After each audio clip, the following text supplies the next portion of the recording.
Alors bonjour à tous, bienvenue au GB ce matin, bonjour à nos frères et sœurs sur Zoom aussi et bonjour à tous ceux qui vont écouter mon message ce matin.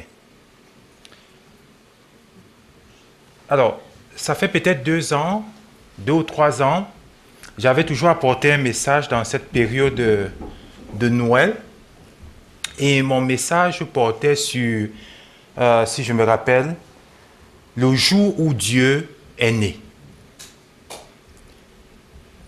Quand je réfléchissais sur le message que je vais apporter ce dimanche, qui est un dimanche de Noël, je me suis dit, je vais aborder la question de la naissance de Jésus un peu différemment. Je ne vais pas l'aborder dans l'angle de le Seigneur Jésus qui est né dans une crèche, les mages qui sont venus l'adorer, avec toutes les vérités spirituelles qu'on peut tirer de cette histoire. Donc, ce matin, je vais plutôt interroger. Je vais interroger la naissance de Jésus, les événements qui tournent autour de la naissance de Jésus. Donc, mon message de ce matin, le titre, c'est simplement la question de la naissance du Dieu Sauveur. Le Dieu Sauveur étant Jésus-Christ. Alors, j'interroge la question de la naissance du Dieu Sauveur en plusieurs points. Le premier qui est la conception miraculeuse de Jésus. On peut s'interroger là-dessus. On a cru à une foi de façon traditionnelle, la plupart de nous, d'entre nous ici. Mais nous vivons dans un monde où, progressivement, à cause de la culture, la philosophie que le monde contemporain nous impose, ça interroge souvent la foi que nous croyons. Est-ce que c'est vraiment possible que Jésus soit conçu de façon miraculeuse? Ça peut ébranler un peu notre foi quand on nous pose ce genre de questions. Mais nous croyons que c'est vrai. Mais est-ce que nous avons des évidences nous montrant que ce que nous croyons, nous pouvons tenir ferme dans notre croyance? Parce que nous croyons que c'est vrai. Ça, c'est un point de mon message. Deuxième point que j'interroge, pourquoi il fallait que Jésus vienne d'une femme? Dieu pouvait décider de faire venir Jésus comme il a fait monter Jésus dans le ciel. Mais Dieu a voulu que Jésus naisse d'une femme.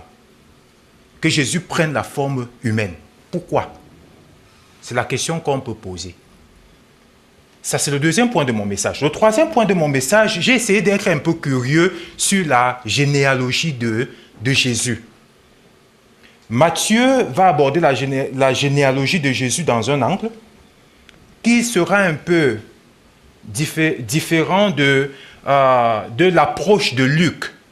Luc va approcher de façon inversée à l'approche de Matthieu. Nous allons regarder tout ce point-là. Pourquoi?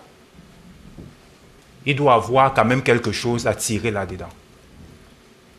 Et le quatrième point de mon message, c'est la question de Jean-Baptiste dans cette histoire.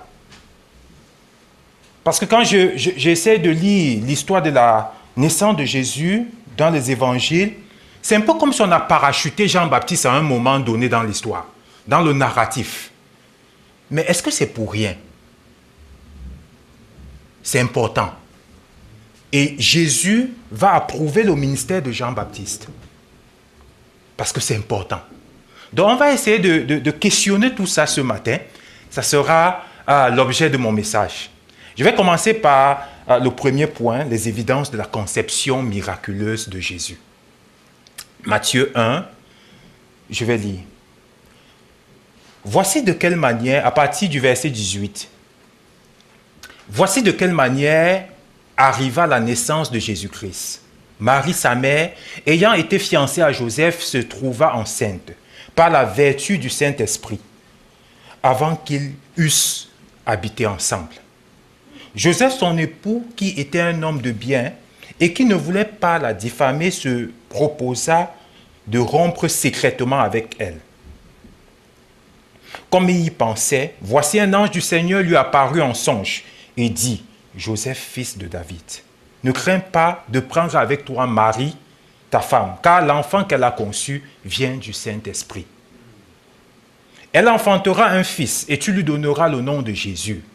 C'est lui qui sauvera son peuple de ses péchés, le Dieu sauveur.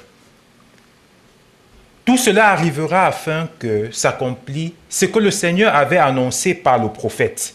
Voici, la Vierge sera enceinte.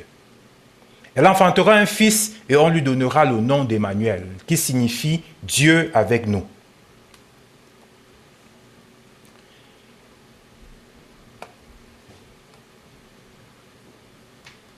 Alors, voilà l'histoire qui nous est racontée par Matthieu. Si on prend la conception virginale de Jésus, de façon scientifique, on peut nous poser la question, est-ce que scientifiquement c'est possible? Parce que notre société est aujourd'hui régie par la science. On nous fait croire que ce qui est vrai doit être automatiquement prouvé par la science. Sinon, ce n'est pas vrai. Ou bien,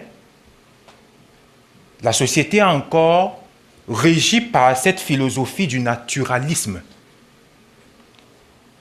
Ce qui est vrai est ce qui peut être prouvé par des faits naturels. La conception d'un enfant, c'est entre un homme et une femme. Alors, Jésus est conçu par le Saint-Esprit de façon surnaturelle. Ce n'est pas vrai. C'est ce qu'on peut nous faire croire. Mais sauf que, dans l'argument de la science, on omet une chose. Quand il s'agit de la question de la naissance de Jésus.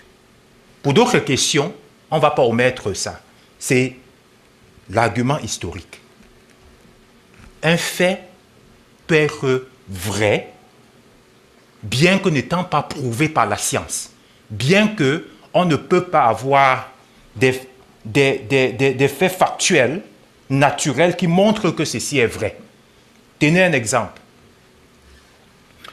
Plusieurs d'entre nous ont déjà entendu parler de la grande bibliothèque qui a existé aux environs du 3e siècle avant Jésus-Christ. La bibliothèque d'Alexandrie. Il n'y a pas de fait scientifique, archéologique, qui prouve l'existence de cette bibliothèque. Mais toutefois, on sait que cette bibliothèque a existé. Pourquoi? Parce qu'on a pu retrouver quelques écrits historiques mentionnant cette bibliothèque d'Alexandrie qui était en Égypte. Ça veut dire que l'histoire, l'argument historique, est un argument solide pour soutenir qu'un fait est vrai. Le témoignage de ceux qui ont vécu la chose. Alors, parlons donc du cas de Jésus. La parole de Dieu nous est rapportée par des personnes qui ont soit marché avec Jésus, soit côtoyé la personne de Jésus et tout ce qui était autour de Jésus. Matthieu, qui écrit l'évangile de Matthieu, ou encore appelé Lévi, était un disciple de Jésus. Ça veut dire qu'il a été clairement au courant de comment Jésus est venu parce qu'il a marché avec Jésus. Luc, qui a écrit l'évangile de Luc, a côtoyé les disciples. Il a marché avec quelques apôtres de Jésus. Donc, et il commence son livre par quelque chose de très intéressant. Il dit ceci. Je vais le lire. Dans Luc 1, à partir du verset 1 jusqu'au verset 4, il dit ceci. Plusieurs ayant entrepris de composer un récit des événements qui se sont accomplis parmi nous. Suivant ce que nous ont transmis ceux qui ont été des témoins oculaires, dès le commencement, et sont devenus des ministres de la parole. Il m'a semblé bon, après avoir fait des recherches exactes sur toutes ces choses depuis leur origine, de les exposer par écrit d'une manière suivie, excellent Théophile, afin que tu connaisses la certitude des enseignements que tu as reçus. Donc, ces personnes qui ont marché avec, soit avec Jésus comme Matthieu, ou bien qui ont côtoyé les disciples de Jésus, certainement qui ont côtoyé Marie, nous rapportent cet événement de la conception miraculeuse de Jésus. Donc, nous croyons que c'est vrai. Deuxième argument concernant la conception miraculeuse de Jésus, Matthieu 1, versets 22 à 23, nous dit ceci. Tout cela arriva afin que s'accomplisse ce que le Seigneur avait annoncé par le prophète. Voici, la Vierge sera enceinte, elle enfantera un fils et on lui donnera le nom d'Emmanuel, ce qui signifie Dieu avec nous. Cet accomplissement de cette prophétie d'Ésaïe 7, verset 14, a été prononcé plusieurs siècles avant la conception miraculeuse de Jésus. Et ça s'est accompli. Ça nous montre clairement que c'est la vérité. Ésaïe 7, 14 dit, c'est pourquoi le Seigneur lui-même vous donnera un signe. Voici, la jeune fille deviendra enceinte, elle enfantera un fils et elle lui donnera le nom d'Emmanuel. Cette prophétie est donnée, Emmanuel qui signifie Dieu avec nous. Cette prophétie est donnée au roi Ahaz. C'était un roi qui s'était détourné du Seigneur pour suivre des faux dieux. Et il y a eu donc une conspiration. Ahaz était le roi de Juda. Et il y a eu donc une conspiration entre le roi de Syrie et le roi d'Israël, puisque le royaume s'était séparé en deux. Il y avait Israël d'un côté, il y avait Juda d'un côté, et Ahaz était le roi de Juda. Donc, il y a eu une conspiration donc, pour assiéger Jérusalem.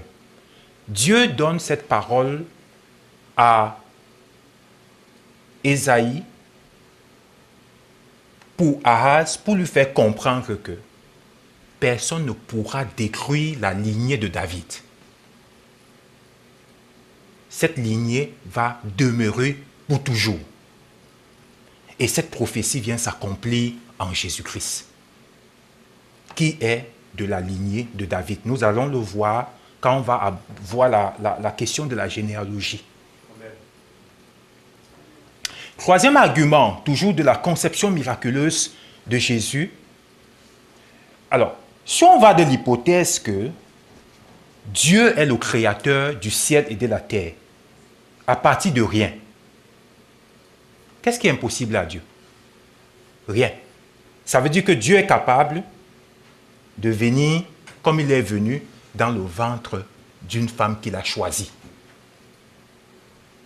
Donc voilà des éléments qui viennent encore solidifier notre foi face à l'adversité extérieure, souvent qui créent des questionnements.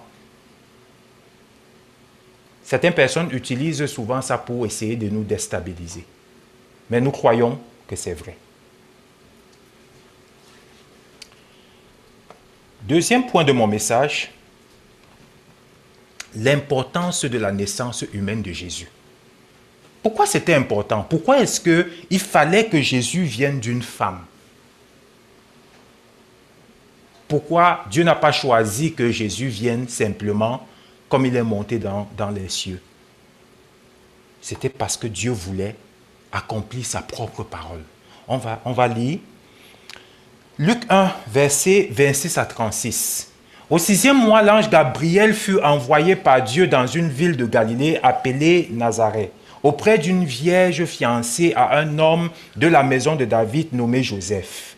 Le nom de la vierge était Marie, une femme.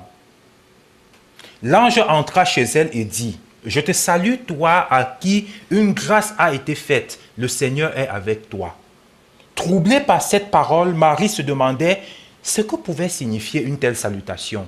L'ange lui dit, « Ne crains point Marie, car tu as trouvé grâce devant Dieu. Et voici, tu deviendras enceinte et tu enfanteras un fils et tu lui donneras le nom de Jésus. Il sera grand et sera appelé fils du Très-Haut et le Seigneur lui donnera le trône de David son père. » On va voir un peu plus bas. « Il régnera sur la maison de Jacob éternellement et son règne n'aura pas de fin. » Marie dit à l'ange, « Comment cela se fera-t-il puisque je ne connais point d'homme ?» L'ange lui répondit, « Le Saint-Esprit viendra sur toi. Et la puissance du Très-Haut te couvrira de son ombre. C'est pourquoi le saint enfant qui naîtra de toi sera appelé Fils de Dieu. » Dans Genèse 3, verset 15, le Seigneur prophétise le salut de l'humanité. Il dit ceci après la désobéissance d'Adam et Ève, quand il est en train de donner la conséquence à Adam, Ève et à Satan, il dit, « La descendance de la femme t'écrasera la tête et toi tu lui mordras le talon. » Jésus est la descendance de la femme. Jésus est vrai homme et vrai Dieu. Donc, pour que cette parole s'accomplisse, il fallait que Jésus vienne d'une femme. Mais comment venir d'une femme et rester sans péché? Ça, c'est le dilemme. On se rappelle, dans l'Ancien Testament, le sacrifice devait être fait par un agneau sans tache, pur. Mais l'être humain vient d'une descendance, comme on le sait tous, qui hérite du péché de nos premiers parents, Adam et Ève. Quand on est déjà corrompu par le péché. La nature du péché est déjà en nous. On est moralement même corrompu. Et comme la parole de Dieu dit, l'homme qui pêche mourra. Ça, c'est la justice de Dieu. Celui qui pêche mourra. Mais Dieu, dans son amour, avait déjà prophétisé le salut pour l'homme. Mais pour que ce salut puisse s'accomplir, il fallait quelqu'un de sans péché.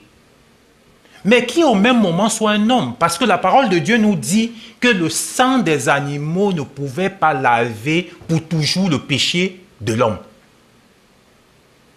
Donc, il fallait qu'un homme meure une fois pour toutes pour l'homme. Et cet homme-là devait être un agneau sans tache, pur, sans péché. Pour que cela soit possible, il fallait que Dieu lui-même vienne dans le ventre de la femme, que Dieu naisse comme humain, mais comme Dieu au même moment, pour laver les péchés de l'homme. Afin que quiconque croit, Dieu lui pardonne de ses péchés et lui accorde la vie éternelle. Quiconque croit au sacrifice, ce pourquoi Jésus est venu, c'est lui qui sauvera le monde de ses péchés. Donc, c'était donc capital et important pour que la parole de Dieu s'accomplisse, parce que Dieu veille sur sa parole et accomplit toujours sa parole.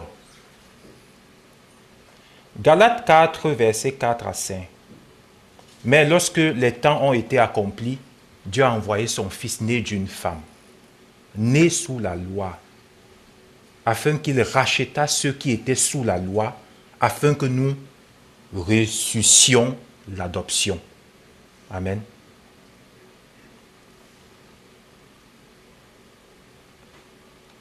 Donc, il est important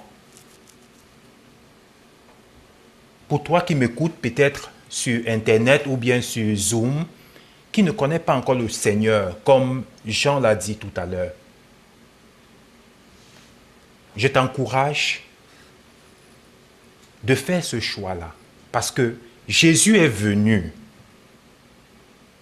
afin que ceux qui sont perdus à cause du péché retrouvent la vie. Et cela pas simplement, nous le verrons plus bas, par une repentance, c'est-à-dire un regret et un désir d'abandonner le péché pour accepter et croire à la grâce que le Seigneur Jésus nous accorde par sa mort et sa résurrection. Aussi simple que ça. Et Dieu nous accorde son pardon et la vie éternelle. Est-ce que ce n'est pas glorieux? Troisième point de mon message, la généalogie de Jésus.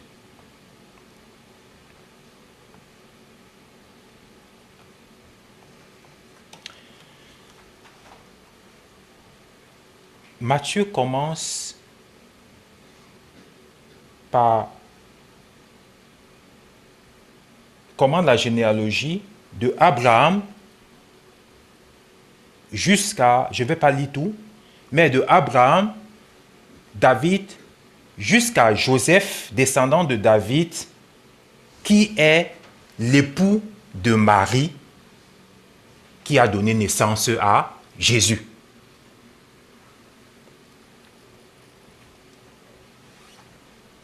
Matthieu est en train de souligner ici l'accomplissement de la promesse de Dieu à Abraham et à David. Matthieu est juif. Il souligne cet accomplissement de la prophétie du Seigneur qu'il a donné depuis Abraham à David aussi. Dans Genèse 12, verset 3, Matthieu va commencer, avant ça, dans Matthieu 1:1, généalogie de Jésus, fils de David et fils d'Abraham. Comment ça, Jésus est fils de David et fils d'Abraham? Et il va développer cette généalogie jusqu'à Joseph, l'époux de Marie, qui a donné naissance à Jésus. Donc, Jésus est fils de David, fils d'Abraham, par Joseph. Et cette promesse s'accomplit en Abraham, cette promesse que Dieu a donnée à Abraham, Genèse 12, 3. Je bénirai ceux qui te béniront, et je maudirai ceux qui te maudiront, et toutes les familles de la terre seront bénies en toi.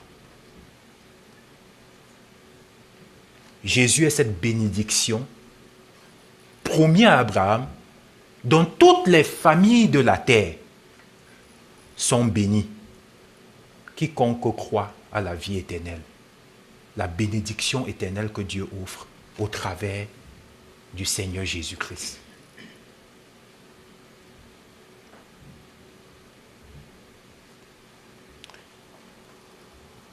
Dans 2 Samuel 7, versets 12 à 13, Dieu va faire cette promesse à David.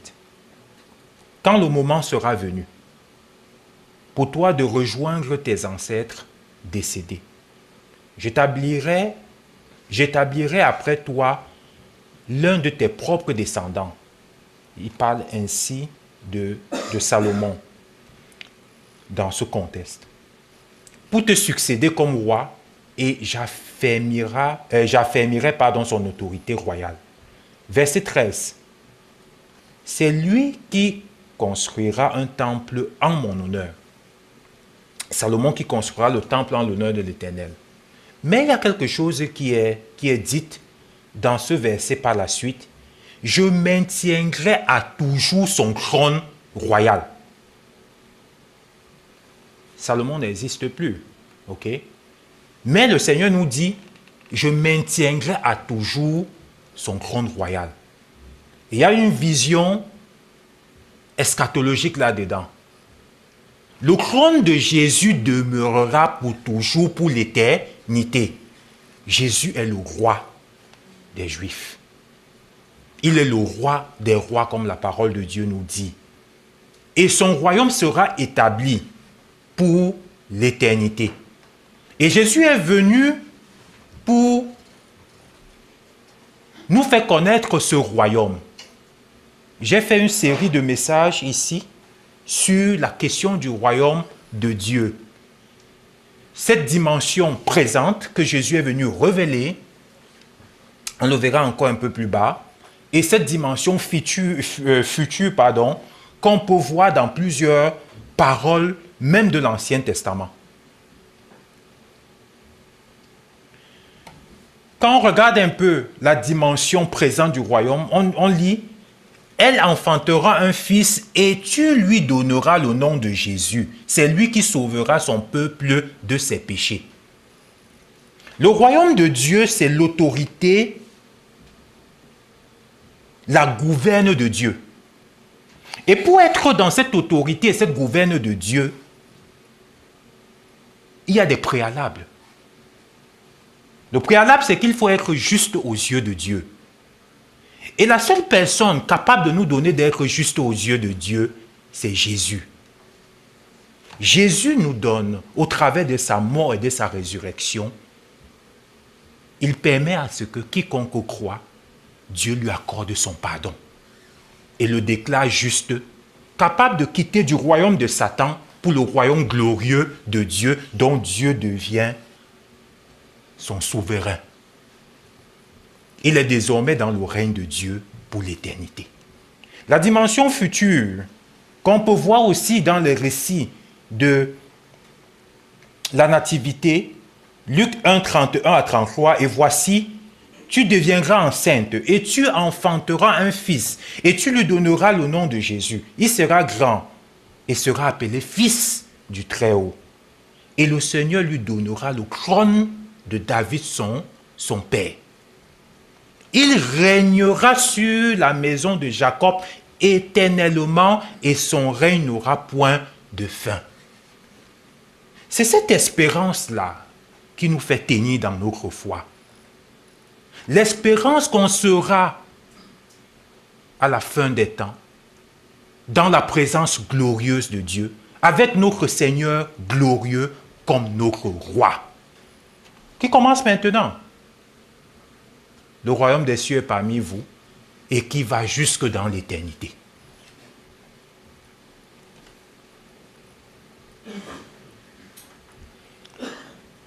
Notre frère Graham a lu un très beau texte aujourd'hui. Je crois que c'était Ésaïe 9. Hein? Oui.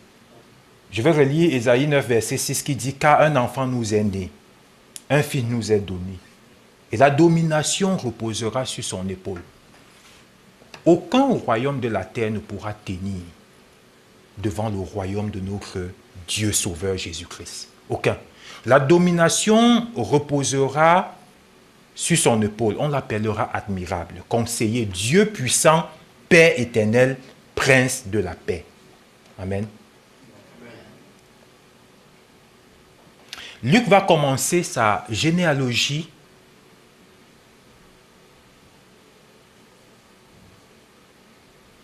par l'inverse. Il va quitter de Joseph, l'époux de Marie, remonter jusqu'à Abraham. Jusqu'à Adam. Qu'est-ce que cela nous fait comprendre? Jésus est descendant. Ça veut nous faire comprendre simplement que Jésus est aussi descendant d'Adam. Mais un Adam, une descendance différente. Cette descendance, vrai homme, vrai Dieu, sans péché. Ça inclut l'humanité tout entière dans le salut que Dieu nous offre. Le salut n'est pas seulement pour les Juifs, mais c'est pour toute l'humanité. Pour tous les hommes, Homme avec grand H, c'est-à-dire homme et femme. Et Paul va bien nous dire ça dans Romains 5, versets 18 à 19. Ainsi donc, comme par une seule offense, la condamnation a atteint tous les hommes. De même, par un seul acte de justice, la justification qui donne la vie s'étend à tous les hommes. Car, comme par la désobéissance d'un seul, beaucoup ont été rendus pécheurs, de même par l'obéissance d'un seul. Un homme, mais vrai Dieu. C'est moi qui ajoute ça. Hein? Mais par l'obéissance d'un seul, beaucoup seront rendus justes. Et le dernier point de mon message, je me suis battu à ne pas être long aujourd'hui. Le dernier point de mon message, c'est la place de Jean-Baptiste dans le narratif de la naissance de Jésus. Comment comprendre la place de Jean-Baptiste dans ce narratif? C'est un peu comme si on est venu, on a mis là, quelque part de nulle part, on a mis la place de Jean-Baptiste. Mais ça a une place importante. On va lire Luc 1, 11 à 17.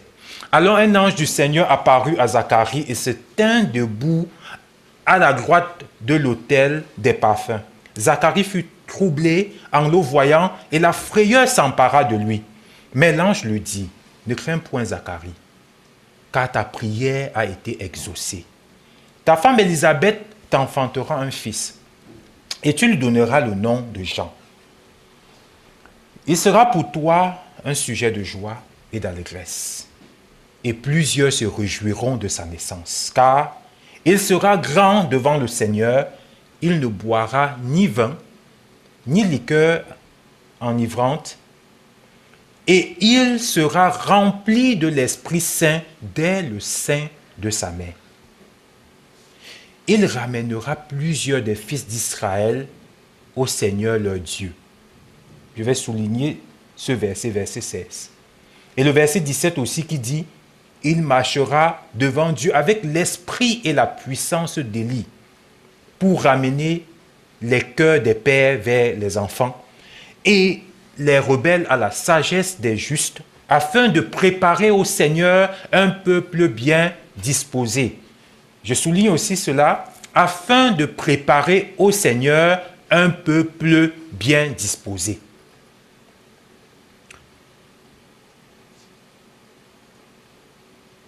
Si on lit Ésaïe 40, 3 à 5 et Malachie 4, 5 à 6, on voit que la naissance de Jean-Baptiste avait été prophétisée plusieurs siècles avant. Ésaïe 43 à 5 nous dit ceci.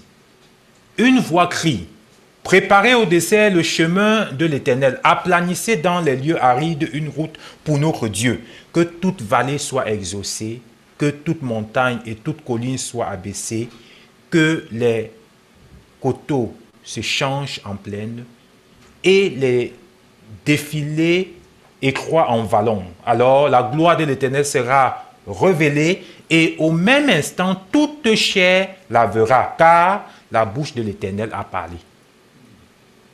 Et c'est ce que Jean-Baptiste faisait. Malachie 4, 5, 6 nous dit, voici, je vous enverrai Élie. On nous dit que Jean-Baptiste, Luc nous rapporte que Jean-Baptiste avait l'esprit d'Élie. Ça nous dit, voici, je vous enverrai Élie, le prophète, avant que le jour de l'Éternel arrive. Ce jour grand et redoutable, il ramènera le cœur des pères à leurs enfants, comme nous avons lu dans Luc, et le cœur des enfants à leurs pères, de peur que je ne vienne frapper le pays d'interdit.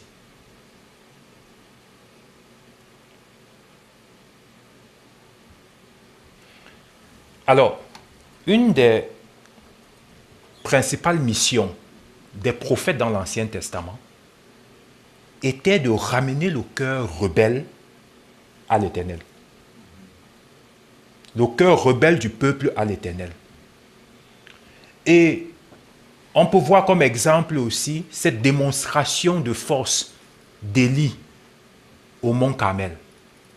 Quand le peuple était vaucré à l'adoration de Baal. Élie a fait une démonstration de force pour faire comprendre au peuple que c'est l'Éternel qui est Dieu. Alors moi, je comprends dans ce texte ce rapprochement avec Élie, dans le sens que Jean-Baptiste, ayant l'esprit d'Élie, c'est-à-dire Jean-Baptiste avait le zèle d'Élie.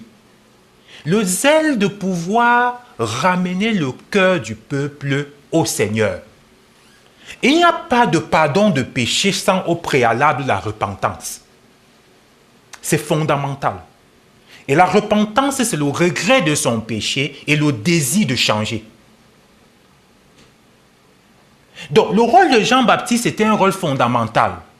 Il fallait que le cœur du peuple soit disposé à recevoir le Messie qui devait venir. Et cette disposition du cœur était un cœur de repentance. Et c'était ça le rôle de Jean-Baptiste. Afin que le cœur disposé à recevoir le Seigneur, à croire au sacrifice que Jésus devait venir accomplir pour le péché, comme j'ai dit plus haut. Je me répète peut-être, mais c'est important. Ce cœur disposé parce que ce cœur a ce désir.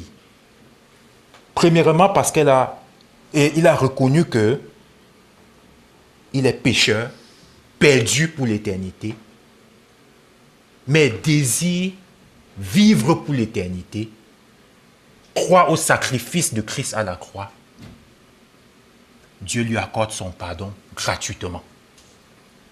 Ça là, c'était le rôle de Jean-Baptiste, préparer le cœur du peuple, la repentance. Je vais finir mon message ce matin comme conclusion en lisant simplement 2 versets que j'ai trouvés glorieux. Jean 1, verset 1. Au commencement était la parole, et la parole était avec Dieu, et la parole était Dieu. Verset 14. Et la parole a été faite chair, et elle a habité parmi nous, pleine de grâce et de vérité. Et nous avons contemplé sa gloire, une gloire comme la gloire du Fils unique venu du Père. Amen. Amen. Je vais prier. Seigneur, merci pour cette grâce. Quand le monde entier a perdu la notion même de la célébration de cette fête qui a été instituée pour contrer les fêtes païennes. Aujourd'hui, c'est retourné entièrement à des festivités païennes parce que la personne de Christ n'est même plus au centre. C'est le plaisir qui est au centre. Les festivités de jouissance qui sont au centre. Tu nous accordes encore cette grâce aujourd'hui, Seigneur, d'écouter ta parole et de nous rappeler que Christ est venu un jour sur la terre pour mourir pour les péchés des pécheurs que nous étions ou que nous sommes. Merci pour cette grâce merveilleuse, notre Dieu. La parole s'est faite chair et est venue parmi nous, pleine de grâce et de vérité. Merci, notre Dieu. Au nom de Jésus. Amen.